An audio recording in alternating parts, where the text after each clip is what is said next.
Welcome in to episode 7 of Cerberus Sports Talk. It's time to chew the fat with Real Suneil. How you guys do? Or how you doing, guys? You're one person. How you doing, my man? The guys are doing well. They're off to the side. You can't really see them right now, but it's just me that's going to be on camera. I'm doing fantastic, man. Brandon, we worked a lot together on my channel. I'm glad you finally got yours, and I feel so honored to be able to be on the show. Episode 7, that's a great number, my man. So I'm happy about being episode 7. Yeah, we're on the way up. So, man, it's good. I mean, obviously, Niners never short on content, so we got plenty to talk about. But before we go there, first off, it's Divine Comedy. What do you think about that Davante Adams trade? It just seems like they set Rodgers up for like a prison shank type thing. Like, oh yeah, sign all this money, we're gonna go compete, and then trade away your favorite guy and just shanked him right in the liver. Well, I think on the surface it may seem like that, and people love to rag on Aaron Rodgers for whatever reasons they have. I'm actually a big Aaron Rodgers fan, so a lot of reports are coming out that Aaron Rodgers already knew this was happening, so he still signed even though he knew. Because Davante Adams and Derek Carr played college ball together. I think Davante Adams, wanted to get a fresh start somewhere new.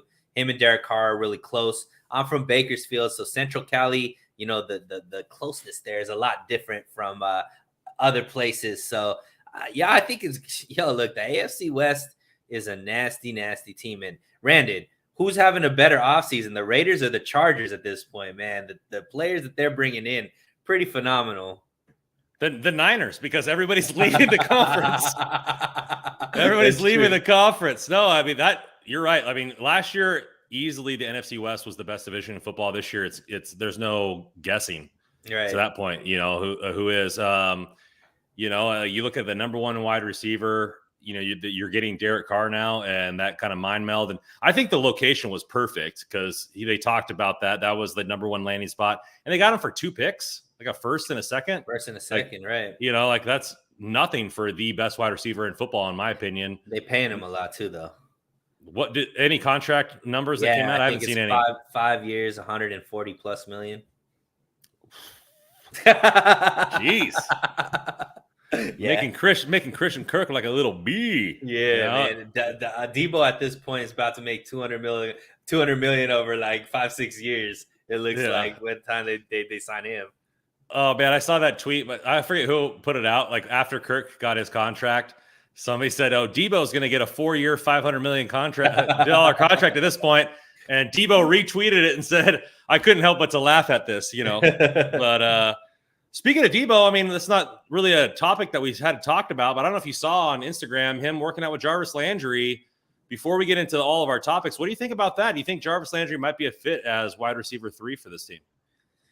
I mean, I really like Jennings as wide receiver 3, but Jarvis Landry. So the 49ers need a very specific type of wide receiver to play in this system, right? You're not going to be somebody who gets the ball a lot.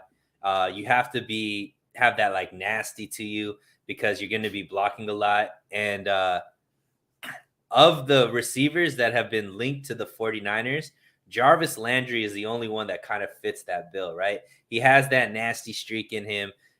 He's somebody who's played in systems where even though he was a top receiver, even if he didn't get the ball a lot, he never was a problem. He's a great leader, vocal leader. I would like that, but I just, bringing in receivers is more of a luxury at this point. I just don't know where the targets come from, Randon. It's like, it's not a team that's going to throw the ball that much more than usual. Kyle Shanahan run teams are always bottom 5 when it comes to pass attempts per game.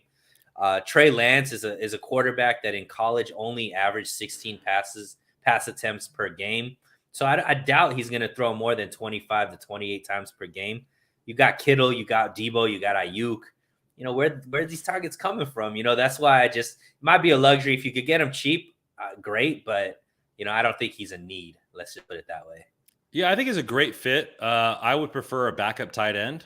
That can have some run in there, and because Kittle's making all that money, he needs to be producing touchdowns, in my opinion. And so getting that tight end that can block and go downfield to kind of alleviate some pressure. You're looking Austin at Hooper. Yeah, I mean, he's been linked to the Niners, so I would prefer that route, and then maybe the receiver core is deep in the draft, and so take some flyers, some speed guys that you can utilize, as your fourth and fifth guy. There would be the route that I would go. But let's move on to everybody likes to talk QBs. That's until Jimmy G's away from the Niners and the season starts, the Niners are linked to every QB that's ever been in existence. Right. But Trotter came out with not really a rumor, but a kind of a scenario talking about what it would take for Watson to potentially come here, saying that the Niners aren't interested at this point, but Watson can technically control his own future with the no move clause and kind of force his position there, using his agent as a brokering service to kind of facilitate where he wants to go. Obviously, there has to be a recipient at the other end, being the Niners. But what do you think about overall about that kind of statement, the settlement that was made with Watson coming to San Francisco this year? Yeah, I mean, look, I think it's pretty well sourced at this point that Watson is deciding between the Saints and the Falcons. So I guess we could talk about this just for fun.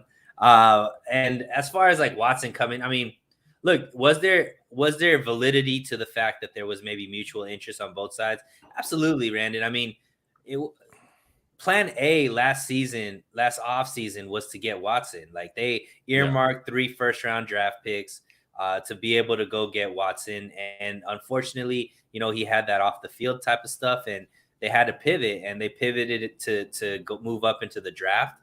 But the 49ers have always been a team that are going to do their due diligence when it comes to quarterbacks. You mentioned it, as a throwaway in the beginning of the show. They're linked to every single quarterback, and it's not just because they're, people just link them. It's because they actually make calls about every single quarterback, because they're always trying to get better. I mean, even when they traded 3 first-round picks to go move up to 3 to get Trey Lance, that same day, a few hours before, they were calling Green Bay, or the night before, calling Green Bay, because there was some rumors that Aaron Rodgers might not be happy with Green Bay, trying to see if he was available. So I'm sure they made a call to see if there was any shot to get them, because, if you're John Lynch, you got to do your due diligence just to see what's out there, so you can make the best decision with all the information that's out there. But there's 0% chance, Brandon, in my books, that Watson is a 49er.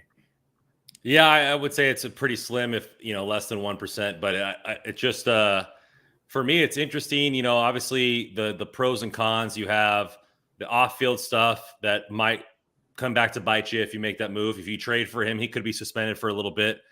He's the guaranteed talent, right? A lot of people believe in Trey Lance's talent, but Watson's talent's already has manifested itself on the field at a professional level, and they're both young. So to me, it really comes down to, if they trade for Watson, you potentially have a throwaway year this year. If you get suspended for 6 games or 8 games or 10 games, and you had Sudfeld for those amount of time, it makes it super tough. But I think they've made their bed, so to speak, and moved up and got Trey Lance. I mean, the Houston Texans have been openly fine with Davis Mills, and so does Trey Lance really move the needle? Or do picks and move the needle so they can put a team around Davis Mills and see what he has in his second season? And I think the latter is where their mindset is at. I agree. I mean, I don't know if even Trey Lance is a part of that deal, right? Because they already have a guy that they like. So maybe Trey Lance is those 6 games, which, Deshaun Watson with Trey Lance as the backup sounds pretty nasty, though. I would like that.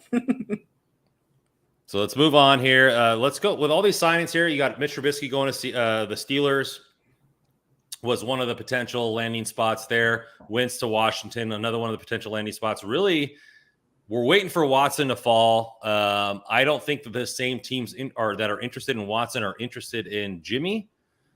But I think that once that domino falls, said quarterback, whether it be Sam Darnold or Matt Ryan, or whoever the Saints were, Taysom Hill or whatever, then those quarterbacks become available, and maybe those impede with where Jimmy would go. What do you think Jimmy's value? And I mean, there was reports, an article said that it's cratered, which is a pretty nasty word there. Or do you think that it's still in limbo and the Niners are waiting for a team to press that need now? Yeah, man. I think it's more and more likely that Jimmy comes back to the Niners. That's kind of scary to say, but they've already kind of they still have the ability to restructure 2 or 3 deals to get even further underneath the cap. They've already made some moves to get underneath the cap. They're doing all this with Jimmy already on the books. At a certain point, what's the value of just cutting him? He's not going to necessarily, if he just comes back and is a backup, maybe that's the play that they're thinking right now. They're like, we're either going to get a second round or what we're looking for out of a trade with Jimmy, or we're going to utilize him and keep him on the roster. I don't know how that's going to play in the locker room, or does that mean Trey sits another year, or what the situation is there? But I really don't see the path in which there's just now all of a sudden Matt Ryan might be available. Baker Mayfield has requested a trade. There's still Marcus Mariota out there, Jameis Winston out there. So, it's starting to close up as far as the teams that are willing to give up assets for or have a need for a quarterback. So maybe the 49ers just have to hold on and keep them going into the season. And, unfortunately, it is the NFL. Somebody's star quarterback is going to get injured somewhere in the season. And maybe that's when they make the trade, So that's probably what they're thinking is like, we're not going to let go of him unless we get the type of value that we want. And whether it's this offseason, right before the draft, or maybe somewhere mid-season when somebody's quarterback gets injured, maybe that's what they're kind of holding out for. Yeah. And how do you think that hampers the team at this point? Yeah, I mean, I don't know. It looks like here's the thing that a lot of 49er fans are just like, it's off season. So everybody's like, oh, we got to get players. We got to get players. There's teams right now that are bringing in all of these superstars, and they still don't have as many stars as the 49ers have on their team, right? We have blue chip players just because of the way this team is drafted in the past, 2, 3, 4, 5 years. We have enough talent. It's just depth at this point. And it's looking like guys like maybe a guy like Tart is going to have to come back, because where's he going to go, right? Well, who's going to give him the type of money that he's looking for? So maybe he comes back for another 1-year deal with the 49ers. A guy like K'Waun Williams, where's he going, right? And what kind of money is he looking at? A guy like Casey Hayward just got a 2-year deal. I think he's getting $5.5 million a year. And I would say he's probably more appealing to teams than K'Waun at this point. So what's K'Waun really? So I think the market's trying to play out that the 49ers are probably just going to be able to get some bargain depth type pieces to come in that could outperform their contracts like they've done, in multiple years. So I don't think there's that big splash. So I don't know if it hampers, honestly, Randon, because I don't think there's a big need that the 49ers are just need to swing for the fences to bring somebody in for. Yeah, I think you look at teams like the Saints have made whatever move they needed to do to get under the cap, and I think the Niners could do the same. If they really wanted to go out and get Chandler Jones, they could have restructured Warner or whoever to make that move to get that contract. I mean, he signed for what, I think $17 million.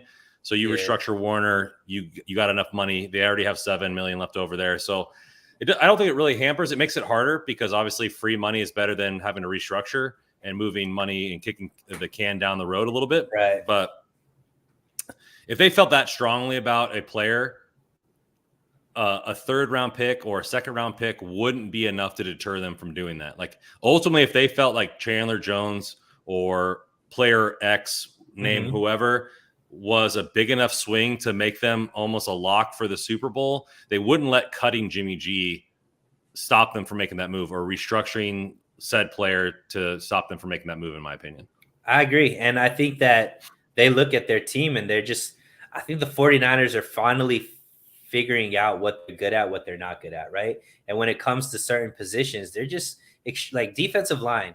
They should never, unless your name is Nick Bosa or Eric Armstead, like you're not going to get overpaid at defensive line, because we could bring in, like you said, insert player's name here, and Kostrik's going to make them into somebody that gets 5 to 8 sacks per season, regardless of what they've done in previous years. So, they're going to just allow these guys like DJ Jones to go get big money elsewhere, a guy like Kentavious Street go get big money elsewhere, and bring in a guy like Hassan that they brought in from the Eagles. And I'm sure he's going to come in and be a really productive player. You mentioned guys that they could restructure. They still have Jimmy Ward there that they could extend and save some money there. Samson Ebicom is another option for them. And I think a guy like Emmanuel Mosley, you extend him, and then now all of a sudden you have Ward, Mosley, and Ambry Thomas all there for the next, 3-4 years under really under team friendly type contracts, or at least contracts that the team's in control of. You're plugging holes for the long term, and it's nice to see that they're going younger and they're bringing in younger players versus just like old, hobbled, injury prone guys like they've done in the past. Yeah, it's definitely a good point. I think the Mosley point is a good thing for when we talk about our number one free agent signing. But let's talk about who the players who've left so far. Were there any that surprised you or that you wish that the Niners would have made a bigger push for? The only one is Laken Tomlinson. And the reason for that, Randon, is I just have no faith that the 49ers know how to draft and develop the offensive line. At least this regime. The previous regimes, they've done pretty good at bringing in the right people. But this regime's best talent on the offensive line have all been people that they've gotten through trades, right? Whether it be Trent Williams, Laken Tomlinson, Alex Mack. He was a free agent signing. Even Brunskill, who was the starting right guard, he wasn't somebody that the 49ers drafted. The only starters that they had in this offensive line was Mike McGlinchey, who, obviously is a 4-year starter, pretty solid in the run blocking, could be better in pass protection. And then when he went down, Tom Compton was another guy that they drafted in late rounds, and he wasn't a world beater either, right? So I just, Laken was a guy who was an all-pro potential, healthy, Iron Man for them. I really hated to see him go, but they have Aaron Banks. Hopefully they see something in him, moving him back to his natural position. Hopefully the reason why he didn't look good last season was because he was trying to play right guard, even though he's naturally a left guard. And you got to hope between Trent Williams and hopefully Alex Mack gets back. So between Williams and Mack, Aaron Banks can step up and really take over that left guard role for the future. So, but that's the one that really worries me, Brandon, just because I don't see the 49ers good at drafting this position. I don't know if you think differently. You just don't have I don't have the wherewithal, or not the wherewithal. I don't have the trust in the coach. Like, there's proven track records for Kusurek, like making nobodies into millionaires, know? And so the offensive line hasn't been that way, and the way they've drafted and all that. And it kind of just leads me to believe that, Compton gone, Tomlinson gone, all this kind of stuff, that they're probably going to draft a tackle. I wouldn't be surprised if it was with the second or third round pick, because if McGlinchey's injury isn't, copacetic by the start of the season, now you're really hurting. Like, you're really putting Trey Lance in a difficult position to be successful early in the season. With no right tackle, no, right guard that is reliable. You have a rookie who didn't play last year at left guard. There's a lot of holes there that could be instantly there. And so I wouldn't be surprised if they went tackle second or third round, right? Because the injury is so much up in the air, and now they don't even have their swing tackle. So at best, this draft pick is their swing tackle. I mean, I guess Jalen Moore, you could insert him there, but I've heard that they want to move him to guard. Who knows if that's true or not? They tendered Brunskill. Before he started at right guard, was kind of like a swing tackle for them. So I would like him to be back in that position, not a full-time starter, and just come in at spot duty when they need him, because I think that, he's just, unless he's playing Aaron Donald for whatever reason, he's not necessarily like a world beater at right guard. But yeah, I mean, they'd have to go center, guard, tackle. But like I said, I don't really trust that they know how to, like, it's not only Randon that they picked the wrong guy. It's also that they pass on the right guy, right? So when they had Javon Kinlaw, there was a guy named Trenton Wirfs that was available that they decided to pass on and go with Kinlaw. Obviously, we see what Wirfs has been able to do since he's been in the league. We've seen what Kinlaw's been able to do. Last year, Aaron Banks they picked. Well, a couple picks later, Kansas City picked this guy named Creed Humphreys. Well, we saw what Creed Humphreys did in his rookie season, and we've seen what Aaron Banks did in his rookie season, which was play less than 5 snaps, I think it was, or whatever. So it's not only that they're not picking the right player, it's like they're just not scouting this position the right way and not realizing that there's just ridiculous talent, and they're just going to other teams right around where the 49ers could have picked them.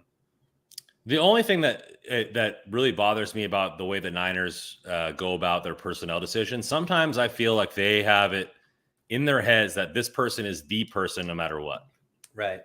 You know, Kyle Juszczyk, you have McKinnon, you had Joe Williams, you had a lot of these guys like, oh, this is the guy, no matter what, we pay him or we move up or we do whatever we have to do to get him, Dante Pettis. And it's like, then it just, they put so much emphasis, like we have to get this guy and it fails. And I can't be too mad because they've moved up to get, Ayuk and all this kind of stuff like that as well. And he's a good player, but it just seems like they just put all their cojones on the table a lot, paying a fullback $7 million. Like that's a lot of money, like right, for a fullback in a position that there's probably 3 teams in the NFL that have one. Like, right. So, it's just, I just think that maybe, instead of actually maybe this offseason, they're thinking more that way analytically. Like, okay, well, yeah, we're setting the bar at Laken Tomlinson at 10 million. If we can't compete, then we can't compete. We move on. And so maybe they're turning the corner on that kind of mindset of just paying whatever amount of money to get whatever player. I mean, the only thing is, for some reason, there's a lot of solid offensive linemen still available because a lot of teams drop them for cap casualties. So I forget the guy's name that came out of Dallas that just got cut by Dallas. Lael Collins. Yeah, Lael Collins. I mean, that would be somebody that hopefully the 49ers could be in on. And, I know Rohan, he was talking about Trent Brown maybe being somebody that could be brought in. So there are some free agents that are there. I would be more comfortable them going into free agency and solving this problem, though, than through the draft, just because, like I said, I haven't really seen the track record for this regime when it comes to offensive line, running back, linebacker, defensive line. That's fine. They seem to do pretty well with those type of picks. Offensive line, on the other hand, I don't know if they've hit on one yet. Let's be real. I think McGlinchey's done fine, for the most part. But other than that, I think. But he was also, is he top 13? What was he picked? Like 13? He was top 10. He was 9th. Top 10. Is he top 10 fine though? I mean, I don't know. He's been great. He's obviously the best out of what they've picked. But if you're looking at a top 10 offensive lineman, is he somebody that you could see being on this team for the next 10, 15 years? Because that's what a top 10, I believe, offensive lineman is supposed to be like, right? Well, yeah. I mean, you look at you draft him to expect him to be, like Trent Williams, but ultimately, like in most statistics, except for some of the pass blocking stuff, he's a top 32 tackle in a lot of things. And so you have 2 top 32 tackles on your team. I mean, the Niners are in pretty good shape with that. Does it live up to his draft position? You could definitely argue no, it doesn't, because he's not as complete of a tackle as you would like. But like, he's a successful pick in my opinion. Sure. Yeah, I mean, I don't think he's a bust. Let's put it that way. But yeah, if that's like the best guy that you've drafted and that was at 10, I mean, no, it's been a sore. You're 100% right. It's been a sore subject for the Niners as far as drafting that position. And you're probably right as well that not betting so much on 3 players to have massive upticks in their talent, being Aaron Banks, Jalen Moore, and whoever they draft in the 2nd or 3rd round to be an instant starter, is asking for a lot from all 3 guys. And so they probably need to get a veteran to come in and kind of alleviate that, the odds of multiple of those players failing again in this upcoming season. I agree. So let's go to our biggest sign, Travarius Moore, cornerback out of Kansas City, undrafted. You and I were talking a little bit on Twitter, showing some stats, showing some interviews.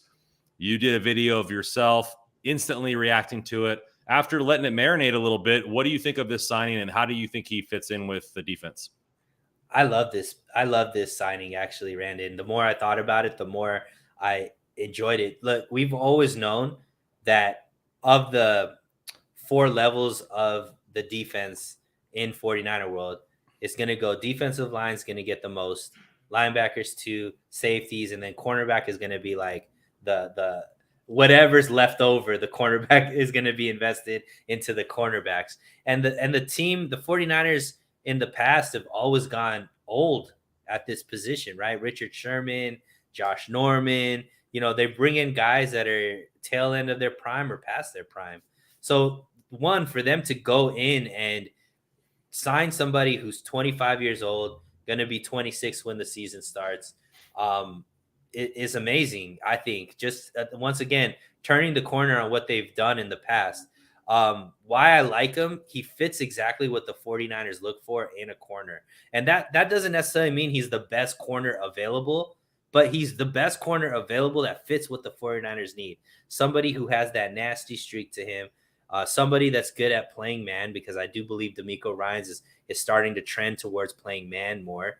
A guy who's a very staunch tackler.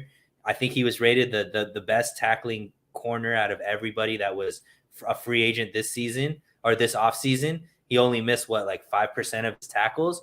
These are all things that are extremely important for the 49ers. And the biggest thing that I like about this, Randon, is it gives the 49ers so much flexibility, because more than likely Ward and Mosley are going to start, on the outside.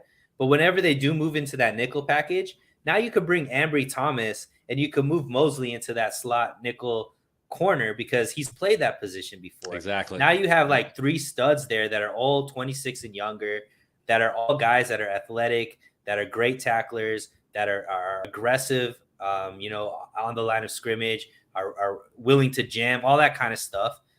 I mean, it's got to be the best cornerback core that we've had, at least in this regime, as far as just youth, talent, and ceiling. So I'm pretty excited about it. What about you? Yeah, I think they have the best nickname already with the psych ward. I've seen that being thrown around. Right. So that's good. I love it, and I think that I've been a proponent of coverage over pass rush for quite a bit of time. I think it's much more of a volatile. There's a lot more variables when it comes to coverage, being the referees, the fact that they gear towards offensive players, the fact that they pay receivers a high-end amount of money, as we've seen, to beat those guys. And they don't know what plays are going on, right? They don't know all the 9 or 10 different routes. Are they going to get picked? When you're a defensive end going against a tackle, you're pretty much one-on-one all the time outside of a stunt. So I think it's just much more of a volatile position. And I understand that both of those are symbiotic with each other. You can't have one without the other. We've seen teams with dominant pass rush and no secondary, or vice versa, and they don't succeed. You really need both of them to work. But what you said is true, and I think it bodes well to our division. You just saw Allen Robinson go to the Rams. Right. You just saw it. You already have the Seahawks. I don't know who's going to be throwing them the football, but you have DK Metcalf and Hot Lockett there, and and Arizona, if they get their Shiza together, you have one of the best receivers in the game in Hopkins. And so, the fact that they can now, all 3 of those corners play press man, the fact that D'Amico Ryans was going to that on third down quite a bit, and we were getting roasted. Our third down percentage was pretty bad, the amount of big plays we were giving up. It bodes well for that kind of stuff, and moving it in. And then the next level, which you brought up earlier in a discussion, is that, do they extend Mosley now? Because Mosley was injured for a little bit of last season. Yeah, he was still considered CB1, but maybe you get a cheaper deal extending Mosley now instead of waiting. And then you have Mosley, Ward, and Thomas as the 3 amigos, so to speak, and for the next foreseeable future, all for pretty cheap. Because if Mosley plays another dominant year, you could see him getting $10 to $12 million on the market, because Ward was undrafted as well. So I think that they have an opportunity to go that well. And if Mosley wants to wait and bet on his talent, then you still have Ambry Thomas to play CB2 next season if Mosley decides to walk. Right. So I think it really sets up the Niners in a very advantageous position, being that if they're playing press man and they're getting after the quarterback, which they have done, that we probably will see more turnovers. And the fact that he only has 4 picks in 4 years doesn't bother me, because he's taken away the route. He's not doing the Diggs thing where he's baiting the quarterback to throw it. And 80% of the time the quarterback beats him, and he still gets 11 picks on the season, but he gave up, 1,000 yards. Right. That the Ward is doing the exact opposite. He's not letting you catch it at all. And Mosley was doing that last season. So where's the ball going at this point? Absolutely. And it gives them one, to go back to that, the third down percentage. A lot of that was bad penalties from the secondary, right? And holdings and pass interference. This is a guy who only had four penalties all of last year, which was 2 pass interference, 2 holding, for a guy who started, all of those games. So he's somebody who doesn't make a lot of mental errors, which is great. And then I think this also gives them flexibility with who else they bring into their room, right? They already have Lenore there, who is developing, who we've seen flashes from, but still needs to find that consistency and be a little stronger when it comes to tackling. But now you could re-sign maybe a guy like Verrett on an incentive-based deal, which I think Verrett would be open to because of how well 49ers have treated him. And you don't have to play him. You could just have him stay healthy as much as possible. And maybe in the tail end of the season, when you're making that playoff push, if you could get anything out of Verrett, like they did in 2020, where we started to be like, oh snap, Verrett's back. If they could get that type of Verrett back at the end of the season or going into the playoffs, what a luxury that would be, right? Yeah. Where now you have a guy who you could put on an island against the best receiver that they have. I just think it does wonders for them. And if that was going to be, it just shows me that the 49ers really know what they're doing. I know a lot of people are hating this offseason, but I've really seen a maturity in the 49ers, understanding what they're good at, understanding what they're not good at, and sticking to a plan. And to me, Randon, this is how dynasties are built. They're starting to create a blueprint as to what they want to do. And, the last piece is Trey Lance becoming what we think he's going to become.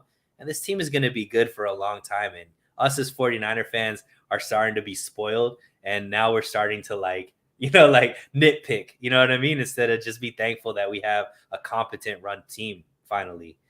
After so many years. Would you want the biggest free agent signing? Like Von Miller is $20 million a year until he's 38 years old. Like, would you want that as a Niners fan? Like, I wouldn't. I mean, but who they brought in Von Miller, but who do they have on their team like Nick Bosa? They don't. Yeah. That's what I'm saying. We already have these blue chip players that other teams are paying ridiculous amount of money to bring in that are either at their prime or past their prime. You know what I mean? We were looking for somebody to partner with a beast like Nick Bosa, but if we don't bring that guy in, we already still have a beast. We have Nick Bosa. We still have Eric Armstead. Those guys are still really, really good, So I agree with you. I just think the 49, it's just free agent time, man. Everybody wants to win free agency. And when you sit back and you look at our team, you're like, we still have more blue chip players than most of these teams that are spending ridiculous amount of money bringing in these guys. So I'm fine with where the team's at right now, Randy. Yeah, you see a lot of teams spend the most money, and very much it does help, right? The Patriots spent the most money last season. They won, I think, 3 extra games with a rookie quarterback, so it does help. But they're not the Niners. The Niners are NFC Championship caliber team, and they were they're a progression, field goal away from the Super Bowl. Yeah, so you're looking at or whatever play you want at the interception or the first down or this or whatever. Yeah. It's a completely different circumstance, and I think sometimes the person who is quiet and just carries a big stick is just like the type of person that you want to be in. Like, they don't need to make the biggest move.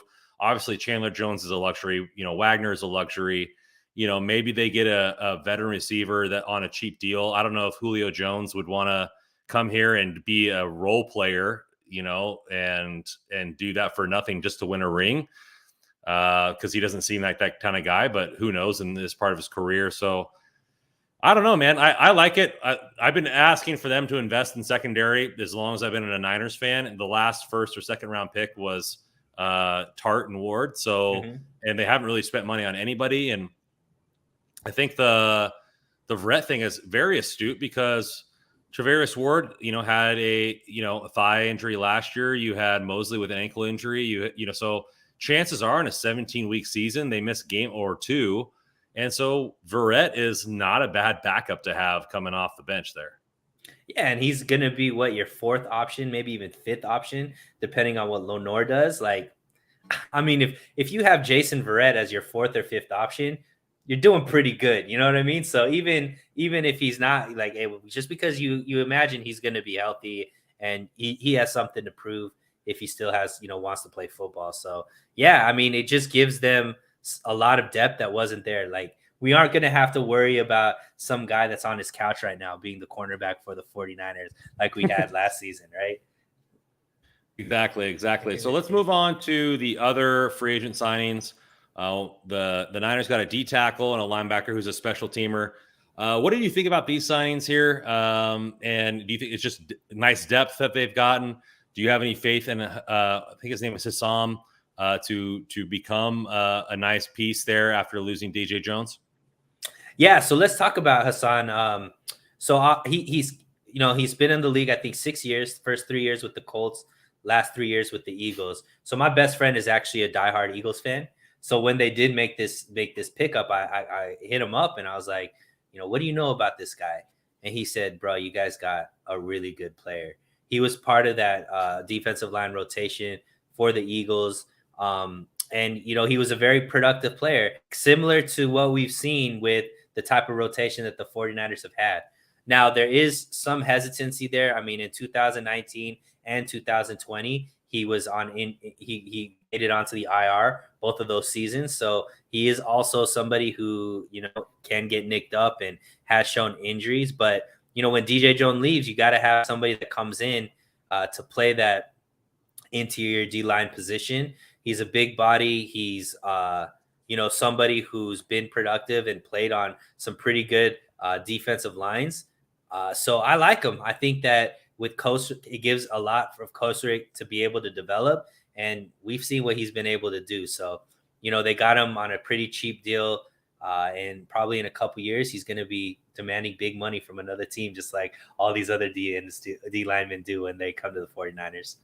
Yeah, I've seen some conflicting stats, and so the truth probably lies somewhere in the middle. You have him playing roughly 30% of snaps on the D line, but still having a decent amount of sack numbers from an interior defensive lineman. And then you have him with a PFF grade of around 36, which is pretty god awful. So, right, you have a little bit of both, but like we've said, like the number one position group that I believe that can be coached up is the defensive line. And so they've done it time and time again. And realistically, you're asking him to play, again, probably 30% of snaps. It's not really like you're asking him to do more than what he has done in his career, and paying him $2 versus $10 million, that's $8 million that you can spend somewhere else.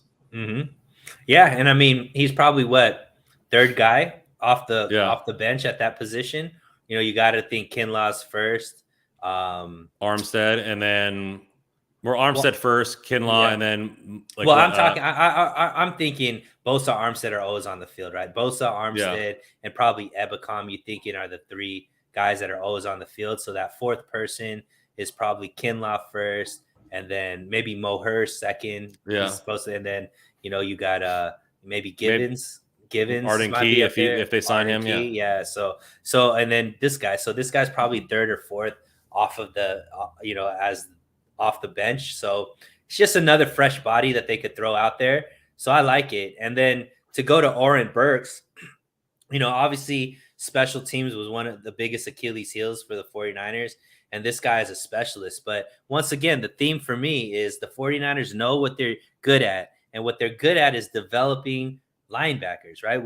Who knew about Azeez Al-Shaair before this year, right? Yeah. Who knew about Dre Greenlaw before, 2 seasons ago or last year? So Oren Burks, I don't know if you know this, but he was drafted 18 picks after Fred Warner. He's also a guy, just like Fred Warner, played safety in college. and then transitioned to linebacker in the NFL. He ran a 4.59 40. So he's a extremely athletic guy for as big as he is. And, he's played 4 years in the league, so maybe you can't teach an old dog new tricks. But look, D'Amico Ryans and this defensive coaching staff, they know what they're doing once they get athletic guys to get the most out of them. And I think that Oren Burks, maybe not this season, but maybe next season, because they have him for 2 years on a very cheap deal. Maybe you see him like what Aziz ended up becoming, because he has the athletic prowess. We're going to obviously see him in special teams, and he's going to make plays there. But if he can turn into somebody who is a productive linebacker as well, for $2.5 million, you're not losing much, right? That's a great upside. You're not, and it fits right into what the Niners like to do, and always bet on athleticism, right? Like if you believe in your coaching, bet on athleticism, because you can teach them the mental stuff and how to be productive there. It also opens the opportunity to trading Greenlaw away to get an extra pick and moving up and getting younger and getting cheaper. And so I really like it. And, it kind of, it was funny. It was, I saw this on Twitter saying that, so we took a special teamer away from a team who had a worse special teams than we did. Big deal. Right. But you look at his athleticism and it rings true. Like they needed to get better at that part of the field. Yeah. And I mean, I just think keep your eye on him, because in a couple years we might be speaking about him more than just in the special teams department, which is, at that point you hit a home run. Yeah. So let's close it up here with this last topic. Where do the Niners go from here? Where do you think that they need to plug in the holes in free agency, or is there any guys that you're looking at, or maybe just position groups, whether they need to address in free agency or the draft? Yeah. So I think it's setting up really nice for the draft to just be best player available, like truly best player available for the first time in this regime's tenure in the draft. Like there isn't going to be a glaring need that they need to fill in the draft. So they could truly just kind of let the board play out for them, especially with as many picks as they have. They can really just, be aggressive. And if something falls to them, go get it, or whatever the case may be. As far as with free agency, Randon, they obviously still have some positions that they need to figure out. Who's playing safety next to Ward, right? So, that needs to be filled. If they bring who's back taking Jimmy G? Yeah, well, if that is, I mean, look, I tweeted it today. I think Jimmy G stays, man. I don't know if I think that it's looking more and more likely that he's going to be back on the team. Let me give you this hypothetical. What if the Niners extended him, gave him more guaranteed money, so the Niners were paying that a little bit of a bump in salary to make it more appealing for him to get traded? I know that's kind of tinfoil hat-ish, but right. You're helping another team trade for him by you paying the signing bonus this year.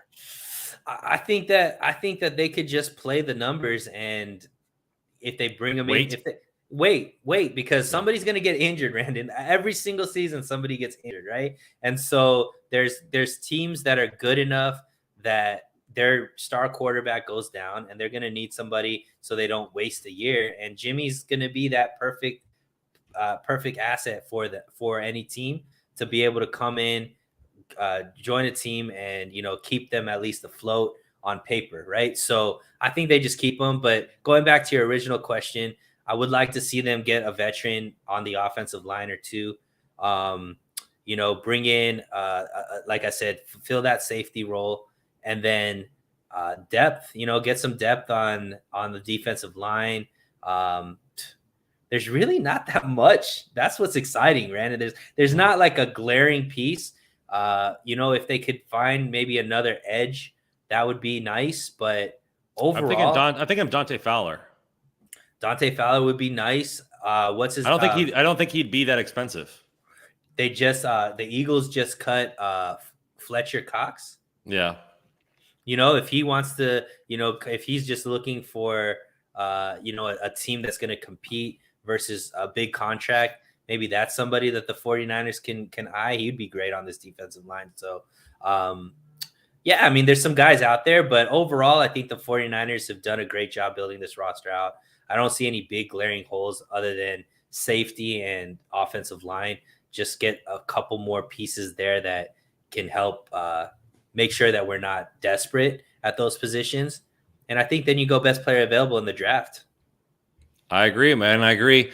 Well, it's been a pleasure. So Real Suneil coming on this podcast here. Everybody who's watching, all his stuff is in the description. Go ahead and plug your channel a little bit and tell everybody what you got coming up.